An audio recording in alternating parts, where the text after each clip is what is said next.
Salut tout le monde, c'est Armir et aujourd'hui on se retrouve pour un nouveau Métécon. Comme je l'ai dit la semaine dernière, il fait froid.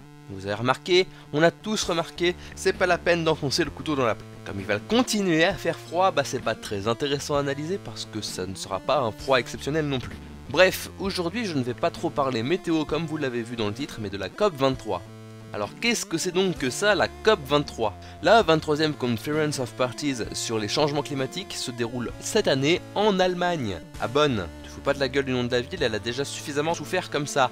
Bref, cette conférence a lieu 2 ans après la COP21 de Paris, d'où a découlé l'accord de Paris, visant à ce que tous les États prennent les mesures nécessaires afin que la température n'augmente de pas plus de 2 degrés par rapport à l'ère pré-industrielle. J'avais déjà dit que l'accord de Paris n'était pas un accord contraignant et qu'il n'engage presque en rien les États qu'ils avaient signés dans une dernière vidéo, et aujourd'hui, tous les États du monde l'ont signé ou vont le signer, la Syrie ayant annoncé qu'elle allait le faire.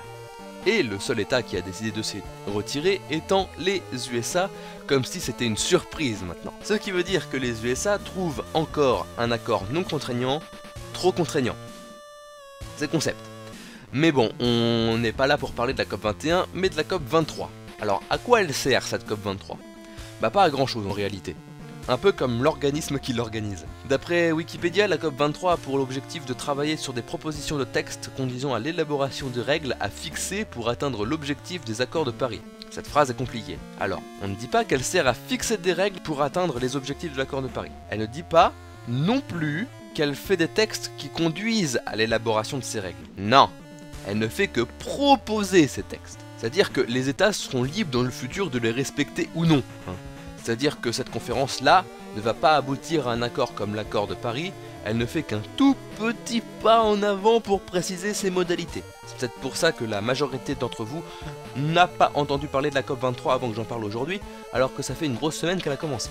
Je suis sûr aussi que vous n'avez pas entendu parler de la COP22 à Marrakech l'année dernière, qui avait globalement le même objectif que celle de cette année. Les modalités d'application de l'accord de Paris seront arrêtées normalement l'année prochaine en Pologne à Katowice. Bref, ça c'est pour vous présenter vite fait l'avancement de la politique environnementale des Nations Unies, un peu mis à mal par les USA parce qu'ils ont décrété qu'ils allaient faire du charbon propre.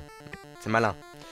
Alors certes, cette conférence ne sert à rien, presque, mais c'est aussi le moment où plein d'articles de presse parlant d'environnement fusent pour communiquer sur les réchauffements climatiques. Bon, comme d'habitude, certains sont alarmistes et angoissants comme un mauvais reportage sur la police qui passe à des heures sombres sur W9, et certains sont climato-sceptiques déformant la vérité à leur avantage, donc faux. Avec les infos qu'on a, personne ne peut communiquer sur le réchauffement climatique de manière objective, mais bon, il y a des courbes qui sont réelles et qu'on ne peut pas nier. Le réchauffement climatique existe et il n'est pas uniforme, il n'est pas linéaire et il est difficile à appréhender, notamment pour ceux qui ne travaillent pas dans l'agriculture, mais il est là. Dans les campagnes, dans les villes, sur les réseaux... Non, ok, on passe à autre chose. Vous allez me dire, le réchauffement climatique, il est pas trop perceptible en ce moment parce que... Bon, merci, mais on se les pèle. C'est vrai, on se les pèle. Pourtant, novembre ne commence pas avec un écart à la normale si grand. Que ce soit dans les grandes villes avec l'îlot de chaleur urbain dont on a parlé la semaine dernière, ni dans les stations en dehors des villes. Est-ce qu'on peut dire qu'on s'est en quelque sorte adapté au réchauffement climatique? Ouais, en vrai, dans ce cas-là, non, parce que novembre a commencé par 4 jours très chauds, et c'était pendant les vacances, et pas grand monde est sorti pour percevoir ces températures. Et ces 4 jours ont bien évidemment faussé la moyenne. Novembre, depuis la rentrée, est bien en dessous de la normale. Mais je rappelle que je ne prends pas la dernière normale, mais la normale d'il y a 20 ans pour mon tableau, donc la nouvelle normale étant normalement plus chaude, l'écart à la moyenne, selon cette normale, doit être plus grand aux alentours de 1,5-2. Et concernant le temps des prochains jours, il y aura peu de pluie, sauf peut-être vendredi ou un peu dans le nord, et lundi dans le nord aussi. Quant au cumul total, plus on descendra vers le sud, moins il aura plu.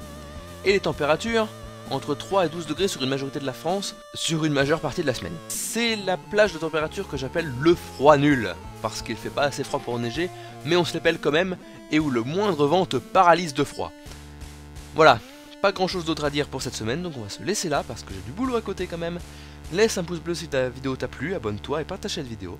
Votre princesse vous dit au revoir et que le pouvoir de la jupe soit avec vous.